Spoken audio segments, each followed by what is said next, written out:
பால் காய்ச்சிட்டு அதுக்கப்புறமா வந்து லேஸ் ஃப்ரைட் சிக்கன் வந்து செய்ய ஆரம்பித்தோம்.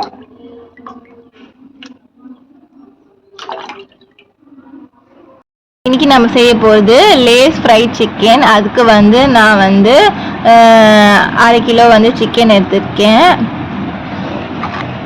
ஒரு முட்டை வந்து எடுத்திருக்கேன். இது மாதிரி வந்து ஒடிச்சு ஒரு கிண்ணத்தில் வந்து வச்சுருக்கேன். லெமன் வந்து ஒன்றில் வந்து பாதி வந்து இதை வந்து மேலே வந்து புழிஞ்சு விட்டுக்கோங்க.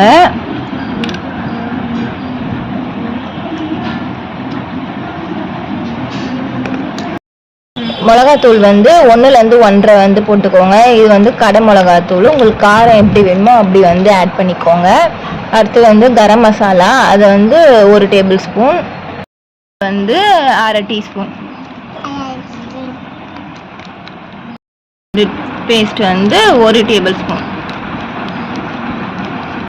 1/2 டேபிள் ஸ்பூன் வந்து நான் வந்து 1/2 டேபிள் ஸ்பூன் போடுறேன். நீங்கள் வந்து டேஸ்ட் பண்ணிவிட்டு வந்து வேணும்னா கொஞ்சம் எக்ஸ்ட்ரா போட்டுக்கலாம். வந்து நாங்கள் ஆட் பண்ணியிருக்கோம்.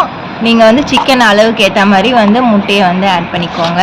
நிறைய இருந்துச்சுன்னா 2 முட்டை வந்து போட்டுக்கோங்க. இந்த அளவேனா 1 ஓகே. பேக்கெட், அதாவது நாங்கள் வந்து க்ரீன் லேஸ் பேக்கெட் வந்து எடுத்திருக்கோம். இது மாதிரி வந்து கையில் போட்டு நல்லா வந்து நசுக்கி வந்து எடுத்துக்கோங்க. டிப் பண்ணிக்கோங்க நல்லா. அப்புறமா வந்து எண்ணெயில் போட்டு வந்து பொரிக்க வேண்டியதான். சிக்கனும் வந்து லேஸில் வந்து நல்லா வந்து டிப் பண்ணி வந்து, அதாவது நல்லா வந்து எல்லாமே சிக்கன் மேலே வந்து லேஸ் வந்து படுற மாதிரி இது மாதிரி வந்து போட்டு எடுத்துக்கோங்க.